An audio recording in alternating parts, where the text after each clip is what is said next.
Something ancient stirs beneath Tennessee's ridges and riverbeds, not in ruins, but in riddles, stone patterns with no builders, mounds with no bones, lights no lantern ever lit.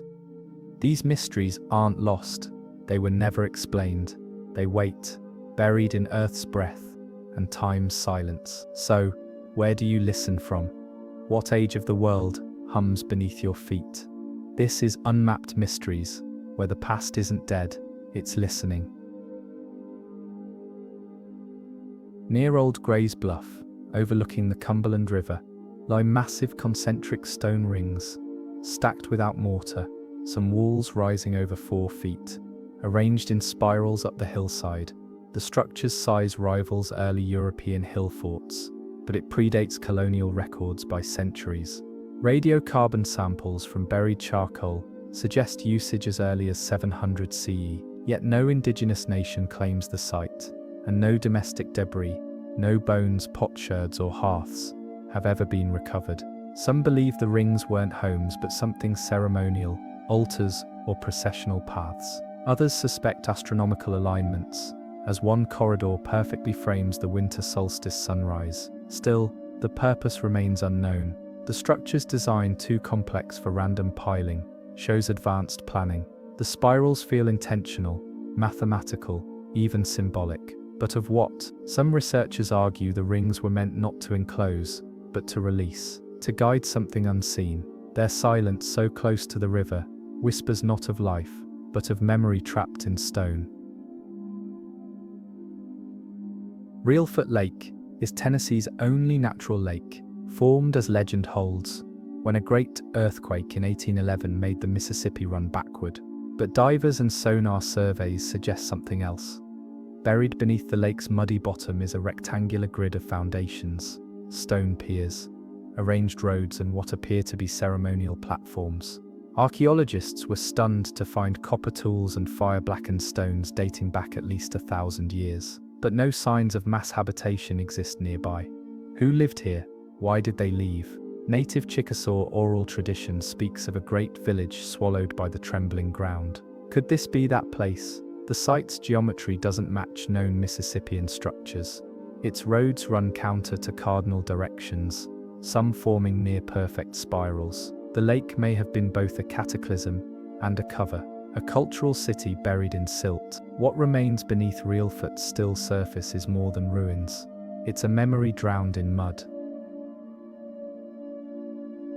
At Castellian Springs in northern Tennessee, an ancient city once stood, marked by earthen mounds, platform structures, and palisades. Excavations revealed tens of thousands of artifacts, copper headdresses, shell gorgets, carved effigy pipes. But strangely, there's no evidence of long-term burial. Bodies are absent. Unlike other Mississippian mound sites, Castellian Springs appears to have been abruptly abandoned around 1350 CE. Why? No signs of warfare, fire, or plague.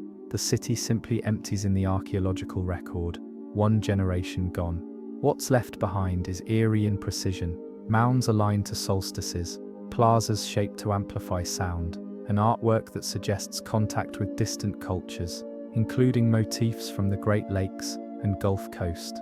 Some scholars suggest religious schism or ritual cleansing. Others believe the city was built for a single purpose, fulfilled, then vacated. Whatever truth rests beneath the mounds, the city remains unclaimed, its story half-sung, its silence louder than its ruins. Beneath the battlefield at Stones River, far older patterns emerge, long before musket fire echoed across its soil. Ground-penetrating radar has revealed a network of rectangular outlines, some more than 100 feet across, arranged in rows with surprising regularity. These aren't Civil War trenches, nor indigenous dwellings. No tools, bones, or pottery have been found in their depths, only compacted clay floors and clusters of quartz pebbles, placed deliberately in corners. The layout resembles city blocks, but no permanent structures remain.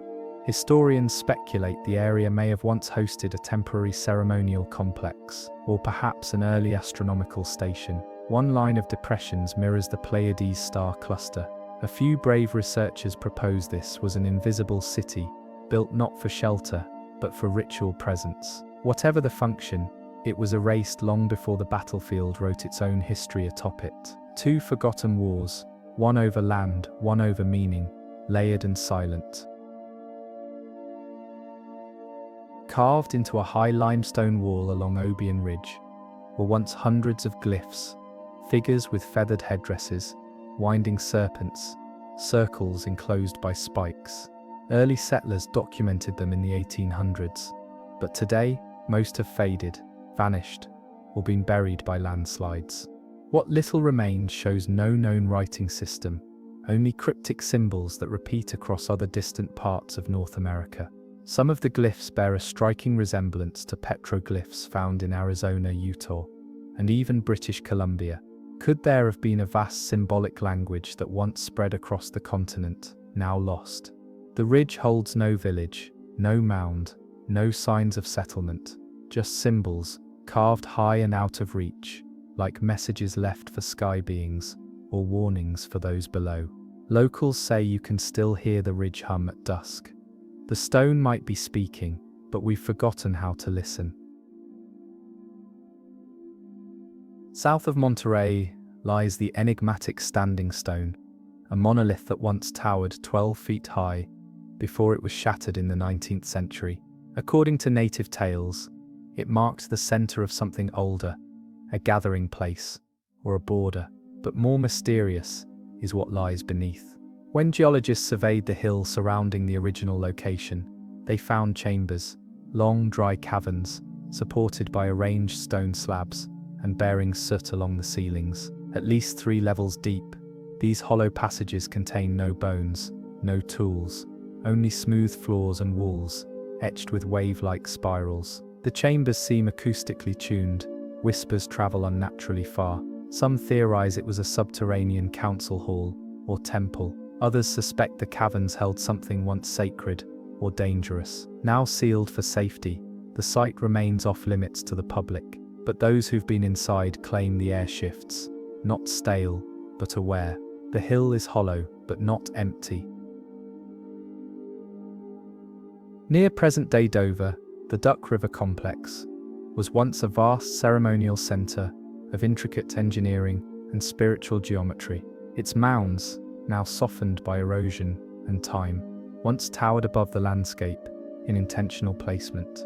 The largest still faces due east, its orientation aligning perfectly with the spring equinox sunrise, suggesting a ceremonial focus on rebirth, time, and solar cycles. Surrounding post holes, discovered on the mound's summit, suggest the former presence of wooden pillars or markers, potentially forming a solar calendar, similar to those found at Cahokia or Poverty Point. Archaeologists unearthed a serpentine stone path that wrapped around the mound's base, implying ritual procession. Artifacts from the site include bird effigy pottery, copper discs, etched with radial sunburst designs, and river stones polished to a mirror shine. The Chickasaw Nation's oral histories refer to this region as a place where sky and ground made promises. But what was the nature of that promise? Was it celestial loyalty, ritual contract, or memory engraved into landform? The site functions as more than architecture, it is a text. And like any ancient text,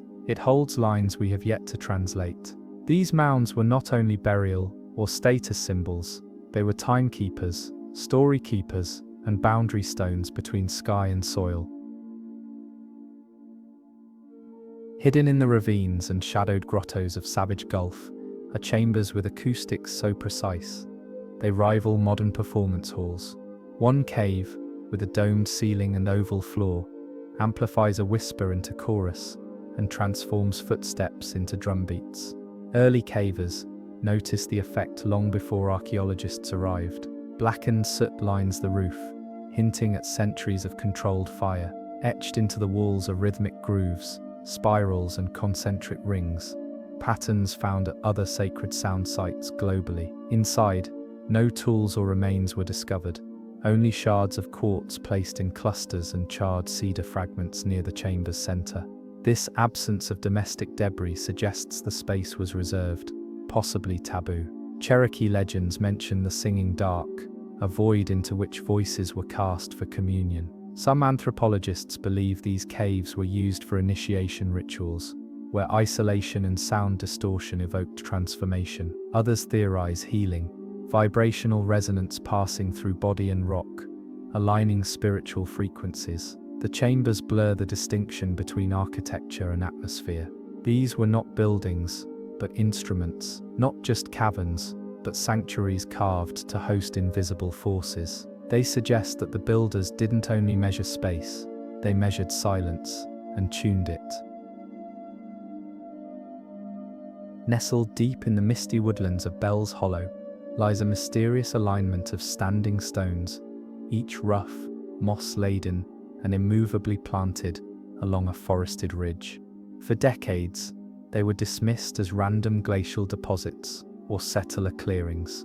But recent LiDAR imaging and 3D mapping revealed something extraordinary.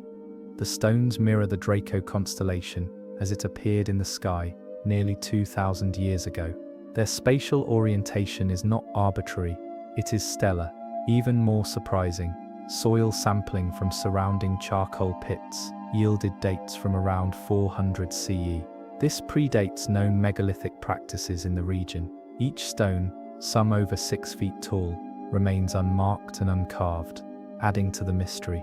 No known tribe in the region claimed their creation. Legends refer to the Dragon's Trail, walked by starlit processions who never spoke. Could this be an ancient map, not for navigation, but for ceremony? A terrestrial echo of a celestial path. Some believe it served as a pilgrimage route, guiding seekers to enlightenment by sky. Others believe it was an astrological temple, used to predict seasonal change or spiritual visitation.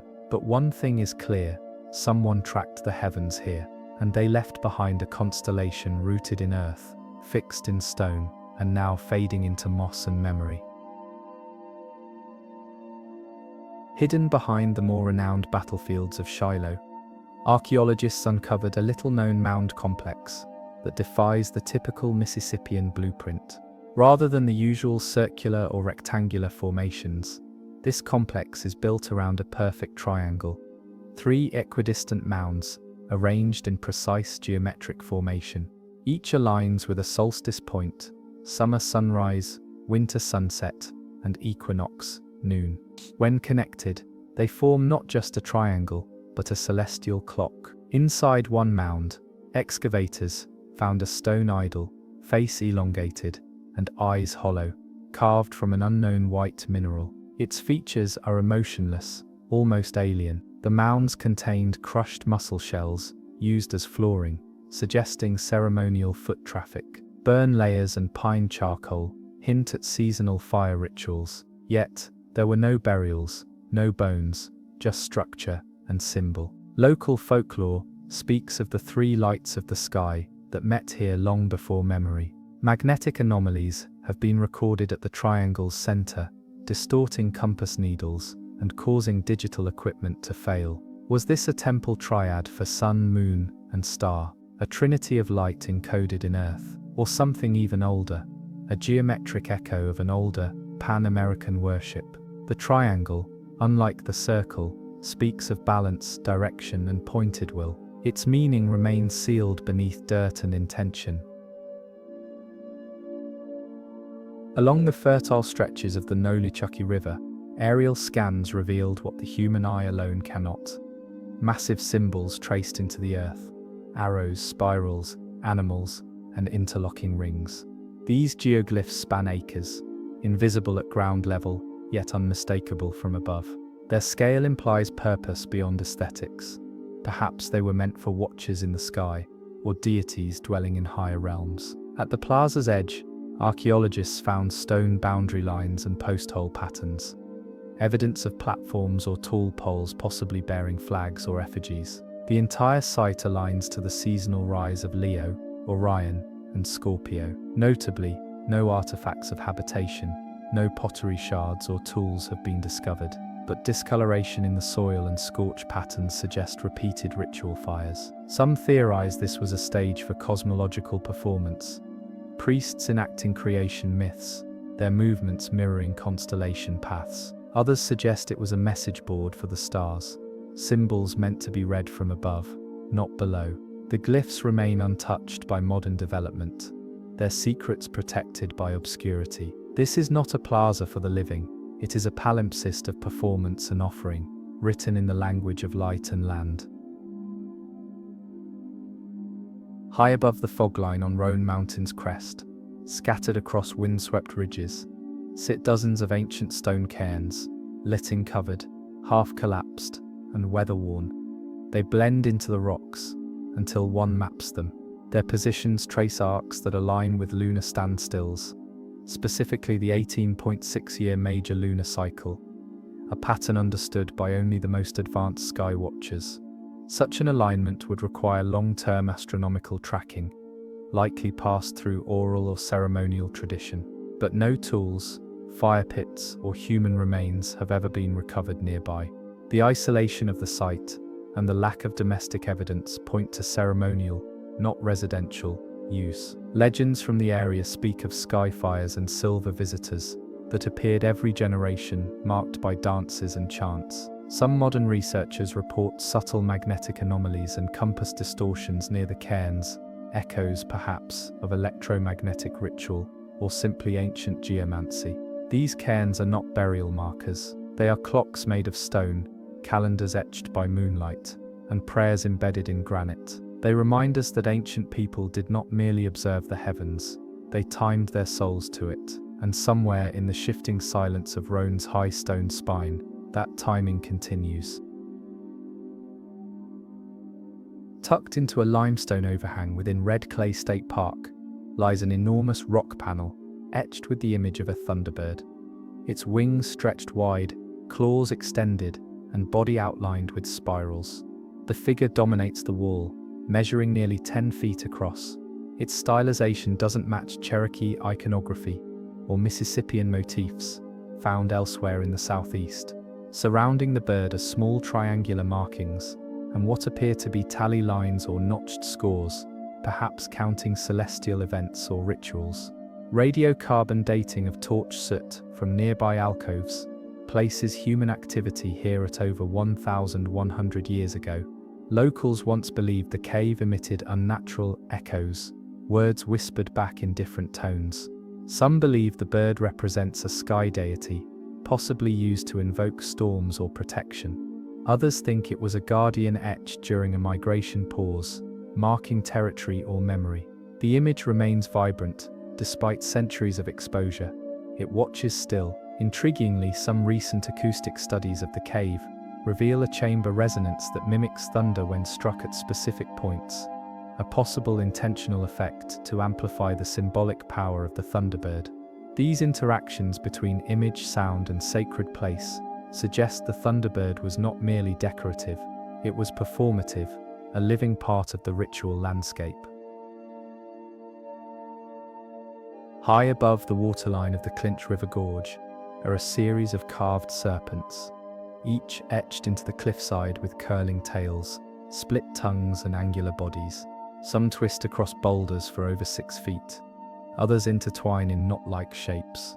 While serpent imagery is common in Eastern indigenous mythology, the positioning and repetition here suggest a specific purpose.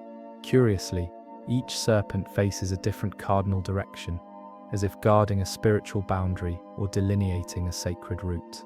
Litkin and mineral accretions obscure parts of the carvings, but recent 3D scans revealed previously unnoticed glyphs between the serpents. Circles, crescents, and symbols no one has yet translated.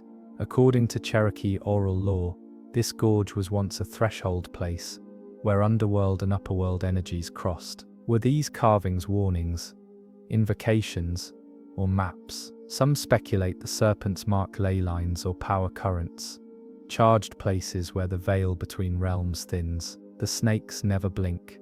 During summer solstice sunsets, shadows cast by certain cliff edges frame specific serpent figures, a potential seasonal marker embedded in rock. The serpents not only inhabit the physical, they orchestrate time and orientation.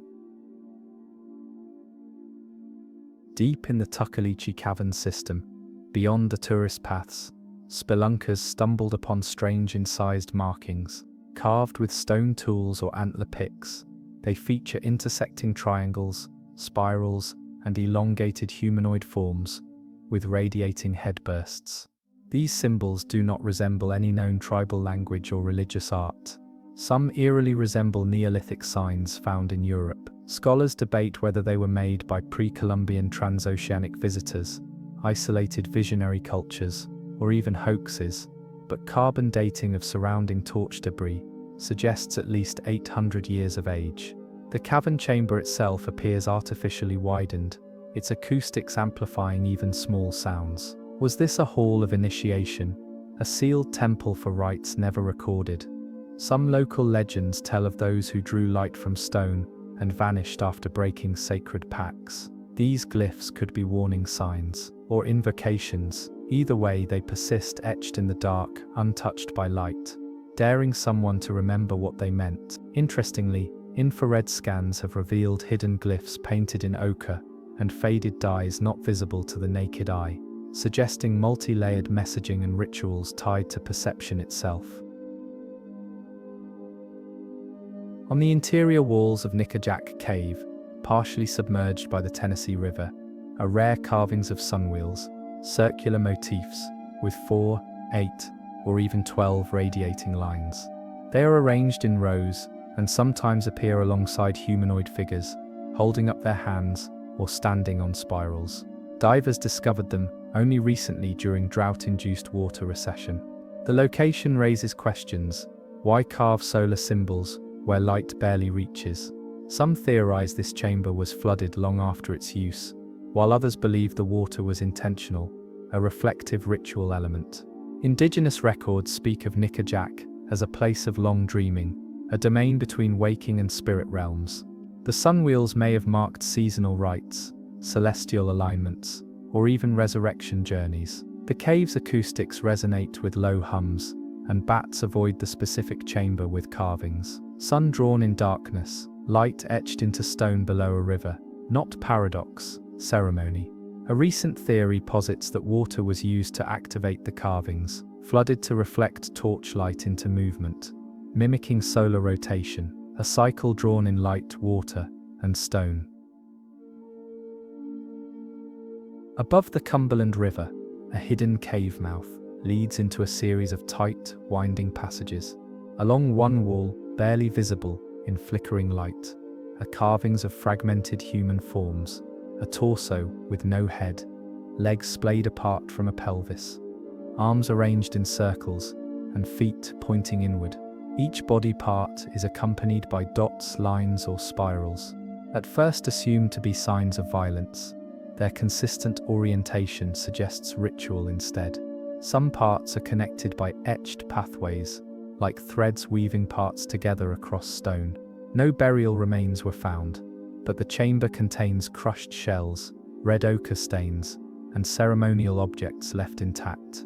Tribal memory offers little, but scattered myths describe a sky-born being who was dismembered to make the world, its parts buried across the land. Was this cave a storytelling space, a diagram of cosmogenesis, or a ritual of remembrance? These bodies weren't broken, they were placed. Comparative studies with similar depictions in Mesoamerican codices suggest cross-cultural motifs, or shared myth archetypes, resonating themes of creation through sacred fragmentation. Icehouse Bottom, a prehistoric site long known for its stratified relics, revealed something startling in 2018. Shallow rock etchings, once dismissed as decorative, turned out to mirror specific star constellations. Using astronomical software, researchers found patterns matching Orion, Pleiades, and the Summer Triangle, as they would have appeared over 1,200 years ago.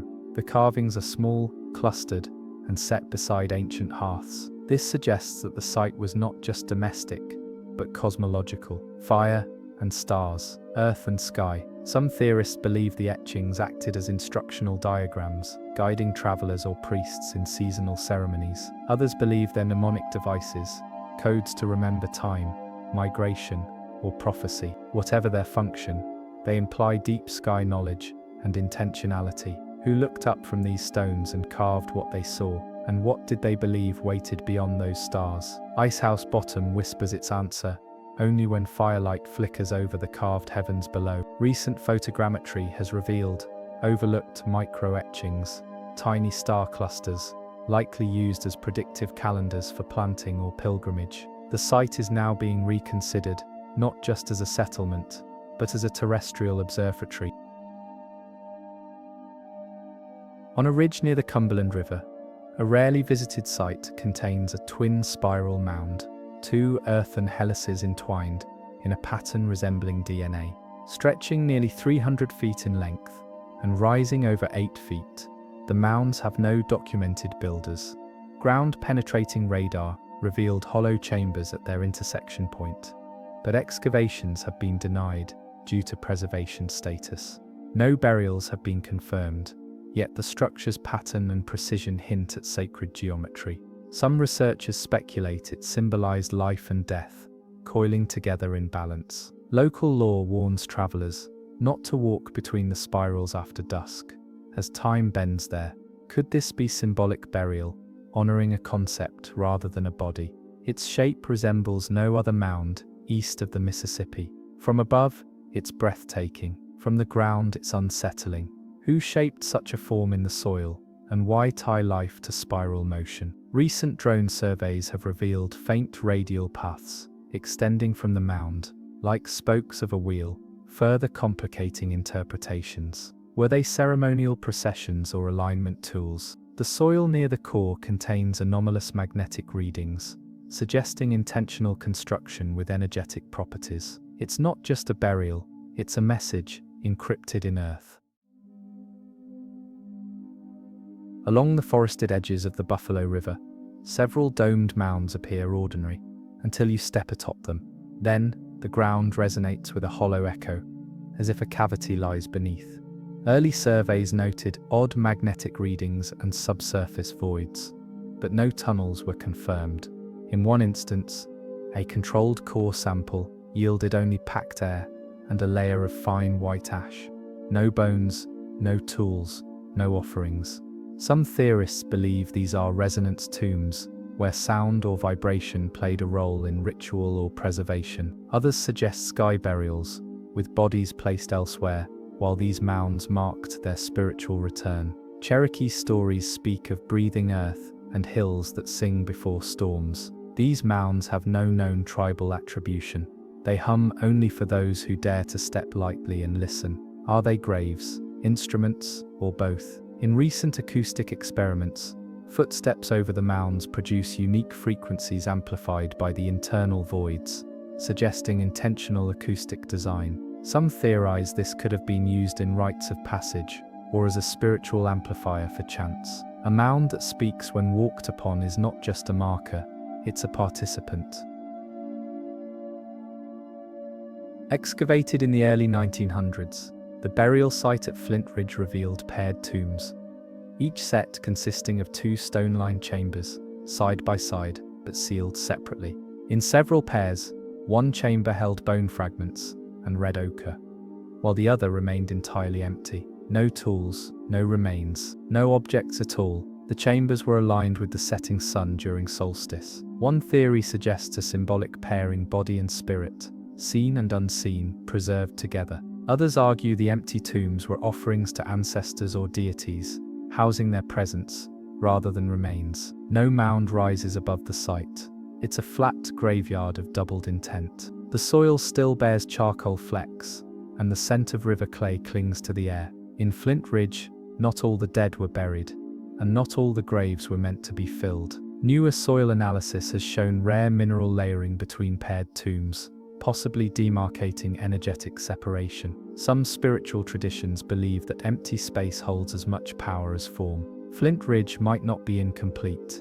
It may be exactly as it was meant to be, a mirror between the tangible and the sacred. The Elk River Bend hosts a stepped mound that mimics the shape of a ziggurat, an architectural style more common to Mesopotamia than North America. The mound rises in 3 tiers, each slightly smaller than the last, creating a flattened pyramid shape. Archaeological digs uncovered clay floors, post holes suggesting wooden structures on each level, and ceremonial ash pits. Yet, again, no burials. If it was a tomb, it held something else. The mound faces southeast, aligning with the sunrise between equinox and solstice, a date tied to fertility in many ancient cultures. Nearby, fragments of antler masks and bird claw effigies were found. This wasn't just a burial site, it was performance space, observatory, and altar. Some theorists even suggest it was a replica of a mythic mountain, raised to bring the sky closer, a monument of reach, not rest. Infrared soil scans have also identified underground channels radiating from the mound, possibly water management or symbolic veins. The entire structure may have embodied a cosmogram, a layered world where spirit, nature, and celestial cycles converged in ritual ascent. In the secluded hills of Laurel Hollow, a discovery shocked archaeologists: small stone cairns, each no more than 4 feet across, contained bundles of charred bones, wrapped in bark, and buried shallowly beneath the surface. The bones showed signs of intentional burning, but not cremation. Some were human, others were not. DNA testing revealed deer, dog, bird, and in one case, a primate not native to North America. How these remains arrived here remains a mystery. The cairns are ringed in small standing stones, all tilted inward. No tribal culture in the area is known for this type of burial. Some suggest ritual transformation, sacrifices, or hybrid beliefs. Others fear misidentification. But the bark wrappings, deliberate placement, and clustered design suggest this was not random. It was belief. In what, we do not know. Recent residue analysis identified psychoactive plant traces on some wrappings, leading to speculation that these rites involve trance or altered states. Were the cairns places of mourning or of merging between species, between worlds? Laurel Hollow holds no answers, just ash, stone, and silence. Before modern Memphis rose on the bluff above the Mississippi, ancient people buried their dead in multi-layered terraces, carved into the loess soil. Construction projects in the 1800s unearthed hundreds of skeletons, some in fetal position, others sitting cross-legged, many clustered in rings. Most were reburied without study.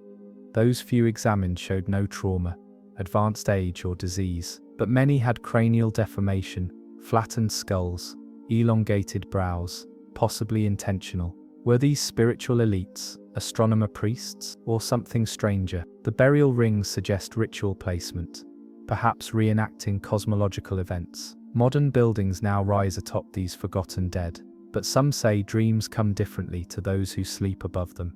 The land remembers. The bones beneath Memphis may yet be speaking, if anyone still listens. Recent ground-penetrating radar has found anomalies, unexcavated layers, suggesting far deeper burial strata. Memphis may rest atop a necropolis layered in centuries of ritual. If so, every streetlight, every sidewalk hums above a forgotten sermon, a sermon written in bone.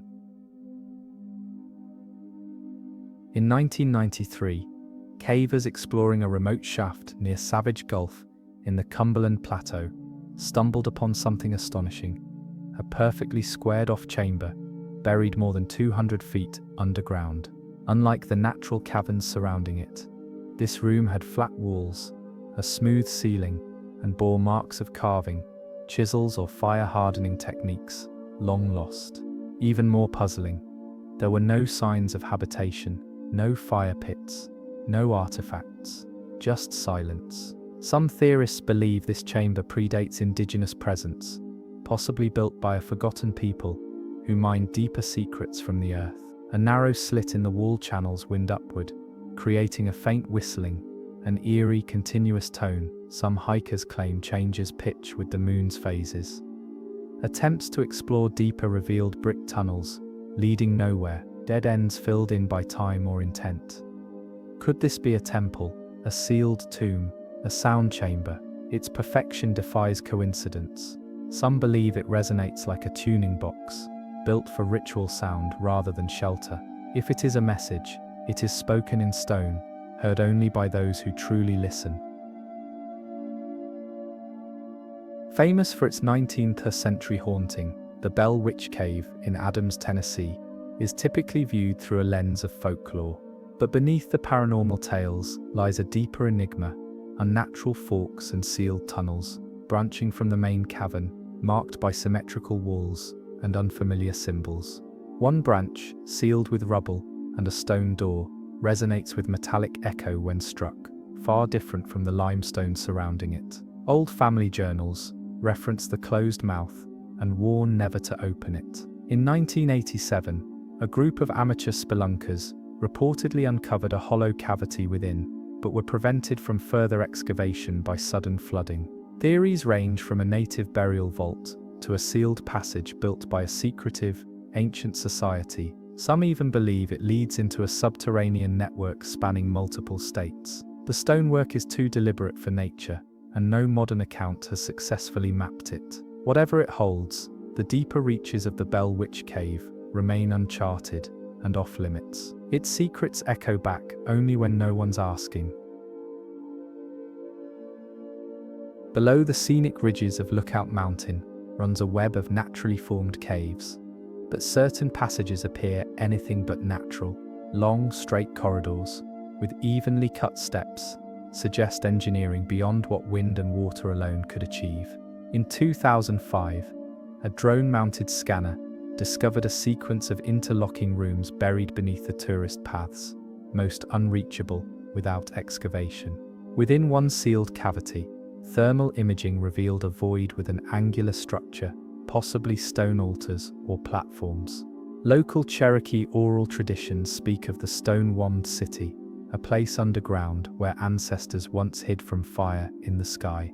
Could these rooms be part of that legend? No artifacts have surfaced, but sediment layers show ancient soot and mineral patterns consistent with prolonged human presence. One scholar noted a repeating pattern of salt-leached triangles carved into tunnel corners, possibly directional or ritual markers. The mountain itself may hold the blueprint of a forgotten world, an underground complex where purpose and secrecy were paramount. The mystery is not what's beneath, it's why it was buried. Reelfoot Lake, born of a massive earthquake in the early 1800s, is now a shallow sprawl of swampy wilderness. But before the quake, it is said that strange tunnels ran beneath the region, carved paths through clay and limestone, used by those who walked ahead of the water. In 1921, a collapsed sinkhole exposed part of such a tunnel. The walls were smoothed and reinforced with timber, not native to Tennessee. Charred residue on the ceiling suggested torch use, then it was quickly covered up and forgotten. More recently, sonar surveys of the lake bed found geometric anomalies, right angles, archways, buried chambers. Divers were unable to explore due to unstable silt and thick root systems. Some believe the earthquake buried a cultural center, not just land. Locals say the spirits of the lake whisper through the water when it rains, calling out in languages no one can trace.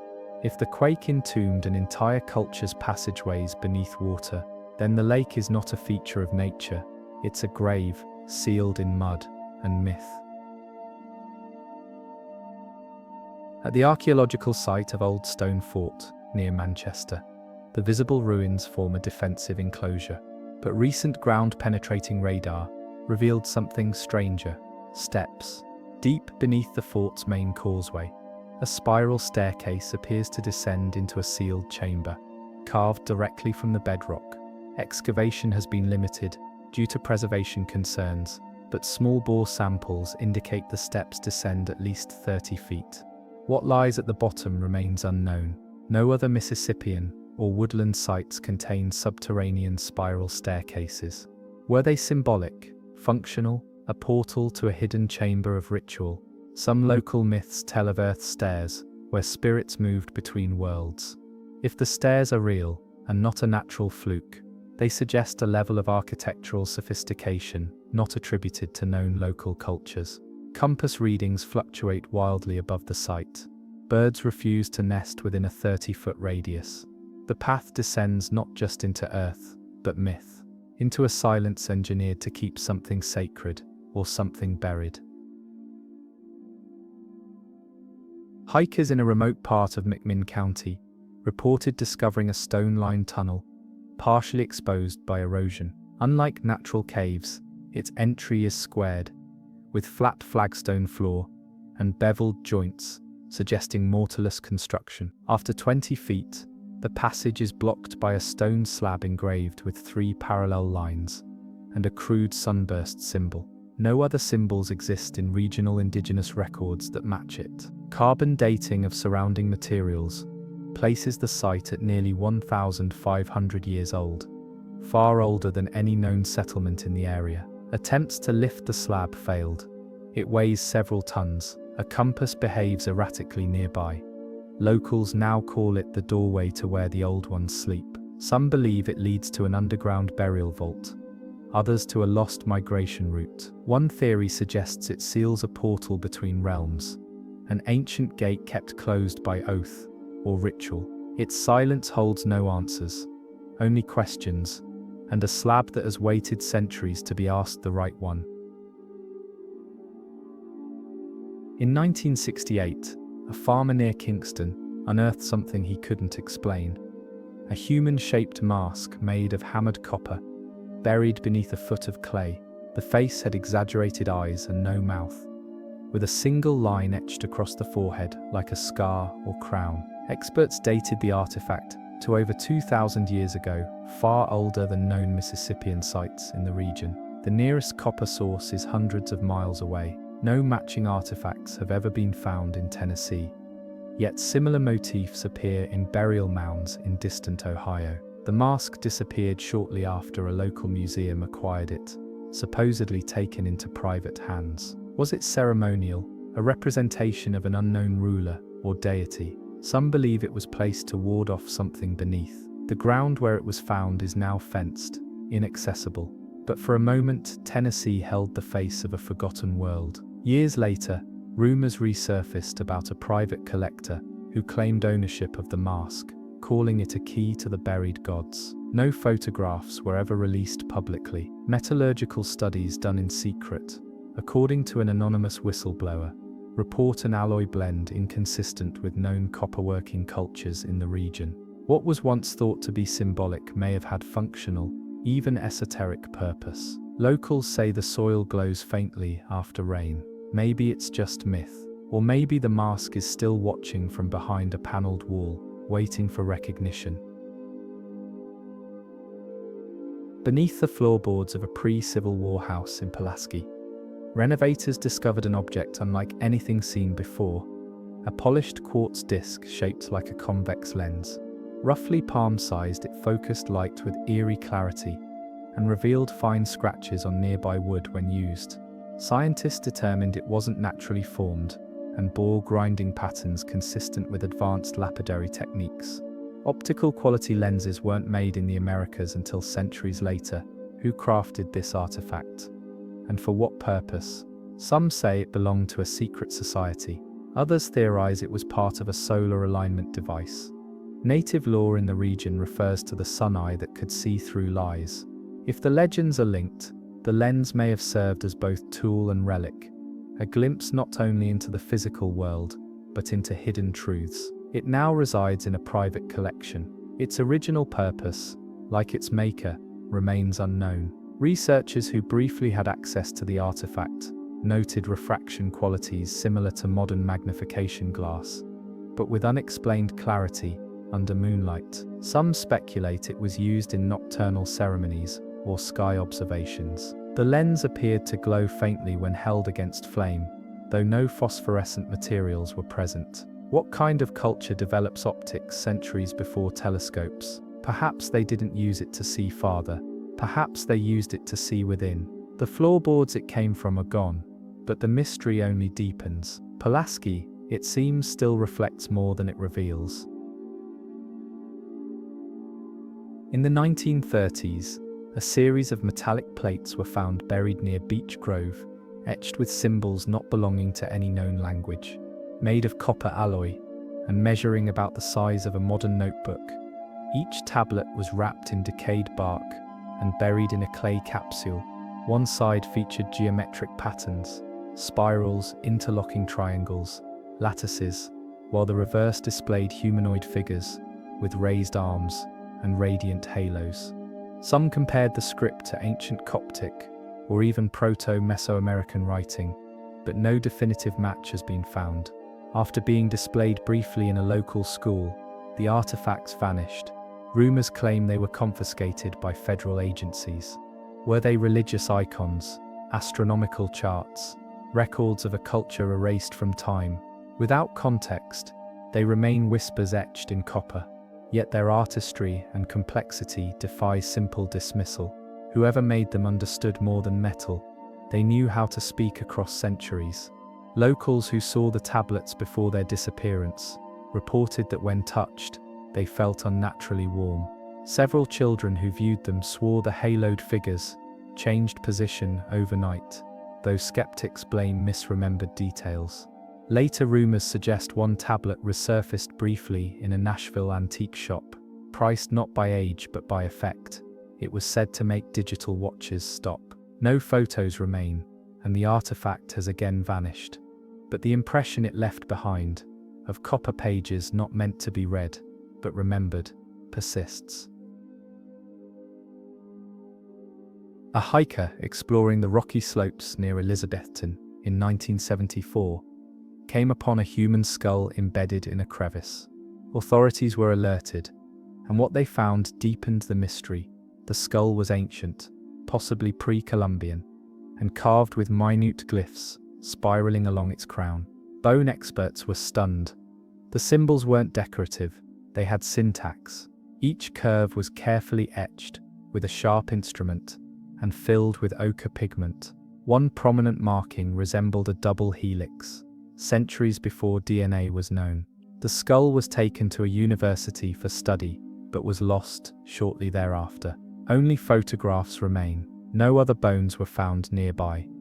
What culture marks its dead this way? Was this an honored priest, a storyteller, or someone who carried knowledge in flesh and bone? The crevice remains untouched, and no follow-up excavations were allowed. All that's left is an image, and a legend of the skull that spoke. Some claim the glyphs weren't just spiraled. They corresponded to sound frequencies when mapped visually. Attempts to replicate the etching sequence through vibration suggest that the markings may have formed a kind of musical code, a song carved in bone, a warning, or invitation. Elizabethton's authorities deny the skull's current whereabouts, but independent researchers believe it lies in private storage. A relic of memory and marrow, it may yet hold a forgotten hymn of ancient thought. During a geological survey near Big South Fork, a cube-shaped stone artifact was found embedded in strata over 30 feet below the surface. The object was made of a basalt-like material, unnaturally smooth, and covered with a glaze that resisted all testing. Its corners were perfect right angles, and one side contained a raised pattern that emitted faint radiation when scanned, though no radioactivity was present. Ancient cultures didn't possess the tools to cut stone like this, especially not in Tennessee. The survey team was instructed to cease digging, and the artifact was quickly removed by unknown officials. Some believe the cube was part of a machine or monument. Others insist it's proof of an ancient intelligence, long lost or hidden deliberately. Whatever its origin, it doesn't belong in the geological record. It doesn't belong in time, and that may be the point. Further investigation into the core samples revealed scorched layers above and below the cube's depth, suggesting exposure to intense heat. Some researchers propose that it may be a memory core or energy conduit from a pre-human civilization. The geometric design on one face bears an uncanny resemblance to modern quantum circuits, but the artifact has since disappeared into private vaults, allegedly tracked by international collectors. Tennessee's bedrock doesn't yield easily, but this time it offered something impossible and was quickly silenced. In the 1950s, a fisherman diving in Norris Lake pulled up a cluster of glass rods fused together like tangled roots. Initially thought to be industrial waste, further testing revealed they were composed of a unique silica compound not manufactured anywhere in the US at that time. The rods were hollow, varying in length, and showed signs of intense heat over 2,000 degrees Fahrenheit. Local legends told of sky fire that once fell over the lake region in ages past. Some researchers suggest the rods may be fulgurites, formed when lightning hit sand, but their structure was too regular. Others whisper of a lost technology, one used to channel energy or store information. Today, only fragments remain, the rest stolen or discarded. But the rod's appearance beneath the lake's surface continues to inspire stories of cataclysms, visitors, or builders long forgotten. Tennessee's waters may cover more than Earth. They may cover memory itself. A few surviving rods were analyzed in the 1970s and allegedly exhibited piezoelectric responses, emitting voltage when compressed. Such properties suggest advanced engineering for signal transfer or sound resonance. Some local tribes have passed down stories of songs that traveled in crystal, possibly linked to these artifacts. Whether meteorite, experiment, or artifact, the rods challenge everything we think we know. Beneath the still waters of Norris, an ancient silence sings in glass threads no one remembers weaving. In the late 1800s, while clearing farmland in White County, workers uncovered a series of limestone burial mounds. Inside one, they found the skeletal remains of several individuals measuring over 7 feet in length. The bones were thick, with elongated femurs and oversized skulls. Local papers reported the find, describing giants of a forgotten race. The skeletons were reportedly taken to a nearby university, where they vanished shortly after cataloguing. Modern archaeologists often dismiss these accounts as exaggerations or misidentifications, yet other mounds in the region show signs of deliberate overburial, larger chambers than would be required for average-sized individuals. Native legends from the area speak of the Undeciphered, or bone walkers, tall beings who once hunted with stone clubs the size of tree trunks. Whether folklore or fragment of truth, the White County skeletons remain unaccounted for. But stories of giant bones persist in old newspapers, in hidden archives, and in unearthed stone coffins. In 1912, a group of fishermen along the Duck River pulled ashore something strange. A massive human-like jawbone embedded in clay. It was nearly twice the size of a modern adult's, with teeth resembling molars but measuring nearly an inch across. Dentists who examined the find at the time called it anatomically correct, but impossibly large. The jawbone was sent to a Nashville museum, but disappeared from records within a year. Some say it was quietly transferred to the Smithsonian. Others believe it was destroyed. No matching remains have ever been recovered. Yet, tales of giant eaters who once roamed the Duck River Valley exist in both settler journals and oral native traditions. The size of the jaw implies a human nearly 9 feet tall. Was it mutation, myth, or a remnant of a race never added to the textbooks? The Duck River keeps its secrets along with its bones. Stored away in the archives of a Memphis museum are 3 stone axes, unearthed in the 1890s. Each is over 2 feet in length, carved from a single block of flint, so dense it defies modern shaping tools. Their handles show signs of use, wear patterns consistent with wood chopping, but their size suggests they were wielded by hands far larger than our own. Curators long dismissed them as ceremonial, made oversized for display, but a forensic analysis conducted in 2003 showed microfractures along the blade edges, consistent with repeated impact. These weren't decorations, they were tools. Native oral history from the area tells of the tall ones, builders and hunters who vanished in a flood, sent by the earth to humble their pride. Are these axes remnants of that tale? No similar tools have been found since, but they remain on file, untouched, too strange for exhibit, too large to ignore. In 1929, workers digging the foundation of a courthouse in Paris, Tennessee, struck something unexpected. an enormous human-like skull encased in red clay. The cranium was elongated, with a pronounced brow ridge and abnormally wide eye sockets. Measurements placed it 1.5 times larger than an average adult's. Nearby, fragments of an unusually thick tibia and femur were found, suggesting an individual over 8 feet tall. The bones were sent for analysis and never returned. No official report was filed. Residents recalled that federal agents visited shortly after the discovery. For decades, whispers circulated that the skull had been taken for military research or hidden to avoid rewriting history. The site has since been paved over, but Paris locals still tell stories of the giant beneath the court, and occasionally, clay clumps with strange shapes surface after heavy rain. The land remembers, even when we are told to forget. 2 identical burial mounds near the Aubion River were excavated in 1904, revealing the skeletons of 2 men over 8 feet tall. What shocked excavators most was the symmetry: same height, same bone structure, same dental anomalies. The men had extra teeth, double rows on the upper jaw, and wide pelvic bones. They were buried facing one another, with polished stone discs laid between their ribs.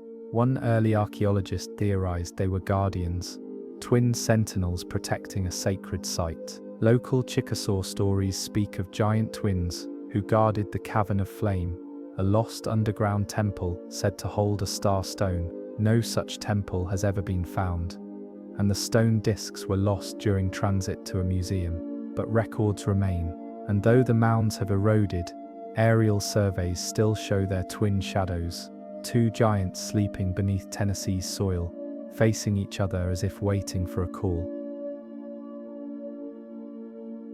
Rumors of a mass grave of giants have long circulated around Signal Mountain. In 1895, miners blasting a hillside uncovered a stone-lined chamber containing multiple oversized skeletons, all arranged in a circle with their skulls pointed inward. The tallest measured over 9 feet, and Tate was measured over 9 feet. At the center of the circle was a hollow depression containing ash, burned wood, and a ring of copper fragments. Newspaper articles at the time described a burial of chieftains, or perhaps an ancient council of elders. But within a month the chamber was reburied, the entrance collapsed, and access sealed under a new mining claim. Today, only yellowed clippings and diary entries remain. No formal excavation has ever been attempted. The mountain slopes are quiet now, but some hikers claim to hear faint voices on windy nights. Low murmurs rising from stone. Signal Mountain may be more than a name. It may be a warning. Discovered in 1936, during road expansion near Dunlap, the Red Pit baffled archaeologists. It was a stone-lined depression, 6 feet wide and perfectly circular, filled with layers of red-stained soil and blackened bone fragments. Radiocarbon dating placed the oldest materials over 2,500 years old. The site had no dwellings, tools, or signs of habitation nearby, just the pit, alone in a clearing. Surrounding trees bore scorch marks decades old. Some believe it was a sacrificial altar. Others argue for cremation or bloodletting rituals. Indigenous oral stories reference the fire bowl where oaths were sealed. The bones belonged to both animals and humans, intermixed. The pit was reburied, declared sacred and off-limits. Yet some locals say the soil there still runs red after heavy rain. Ritual or massacre, memory or myth. The Red Pit offers no answers, only soaked earth and a silence that speaks in stains. On a high limestone ridge in Lewis County, a formation known as Devil's Backbone hides a cluster of flat stones, arranged in a semicircle and stained a deep iron hue. Their surface bears smooth depressions, like basins, many with tiny channels that run toward the cliff's edge. Early settlers called them altars. Archaeologists speculate they were used for food preparation or pigment grinding, but the absence of food residue and presence of scorched material suggests otherwise. One stone bears a series of incised chevrons and concentric circles, symbols consistent with ritual use across ancient America. The overlook itself aligns with both the solstice sunrise and a now vanished star cluster. Some researchers believe blood was poured and offered here to the heavens. Local legends speak of hooded figures who climbed the ridge on moonless nights. Whether sacred or profane, the altar stones remain, weathered still and stained with something the rain cannot wash away. From above, Lookout Mountain reveals strange patterns in the forest floor, dark rings of scorched soil, each about 20 feet in diameter. These rings are invisible at ground level, hidden beneath the brush and leaf litter, but aerial imaging and infrared scans confirm their shape and consistency. Geologists ruled out lightning strikes or wildfires. These circles are too uniform. Inside, the soil composition changes drastically. High in phosphorus, calcium and charred bone fragments. No settlements lie nearby. The rings repeat every few hundred yards across a 2-mile stretch. Some think they were sites of open-air cremations or seasonal offerings. One unverified account from the 1800s describes a fire dance of blood and shadow held in the area. Whatever they were, the circles remain black beneath the green, like memories of flame etched into the land. Near the Tennessee River, a sinuous row of stacked stones forms the unmistakable shape of a coiled serpent, its head aligned with the setting sun during the equinox. Known as the Stone Serpent, this shrine was first mapped in the 1920s, but has since faded into obscurity. The site features a central depression filled with ash and ochre powder, and nearby, a shallow bowl carved from river stone. The alignment with celestial bodies suggests a ritual calendar, while the serpent form speaks of fertility, death, or transformation, common themes in indigenous cosmology. The shrine is surrounded by trees marked with vertical scars, perhaps from blade strikes or painted symbols now eroded. Oral traditions hint at the river's watcher, a being summoned in times of drought or war. Today, the shrine lies moss-covered and unguarded, its stones slowly collapsing into memory, even as the serpent watches still. After a series of earthquakes, in 1811, reshaped the land and formed Reelfoot Lake, locals began finding unusual cairns, piles of stones arranged in a ring, often centered around hollow logs, packed with ash and crimson-stained feathers. These blood cairns, as they came to be called, appear nowhere else in native tradition. Many were looted or destroyed, but a few remain undisturbed within wildlife refuge zones. Radiocarbon tests on the remaining logs suggest they predate the quakes, meaning they were not offerings in response, but perhaps prophecies of it. Some researchers believe they were ritual markers for an anticipated upheaval, an earth sacrifice. One feather was from a species of red-tailed hawk, now extinct in the region. The cairns sit at the edges of flooded trees, often submerged. Their origins remain unknown, but the message is chilling. Someone knew the earth would break, and left a warning steeped in blood. Deep in the Pinson Mounds complex lies a natural depression lined with stones, nicknamed the Echo Chapel. When one speaks within it, even a whisper rebounds with startling clarity. The acoustics are unnatural, more like a constructed amphitheater than a geological feature. During excavations in the 1950s, archaeologists found ceremonial pipes, crushed shells, and red ochre here, but no burials. The site aligns precisely with the major mound axis, suggesting it was integral to ritual practice. The absence of domestic debris points to a purely ceremonial function. Some believe the space was used for chants, summons, or oaths, its echo amplifying not voice, but intention. Local tribes referred to it as the place where words grow bones. Nothing is built there now. But if you speak a name into the Echo Chapel and listen closely, it may not come back the same. Tennessee does not bury its past, it veils it. Beneath ridges and roots, offerings still whisper. Bones lie in shapes no anatomy books record. Echoes repeat names no one remembers speaking. These mysteries are not remnants. They are systems, ceremonies, calls. Some summoned stars, others summoned blood, but all of them left traces no science can quite contain. Thank you for wandering with us through sacred geometry, vanished giants, and ritual fire. This has been Unmapped Mysteries, where every footprint in the earth may yet be a word in an ancient sentence unfinished.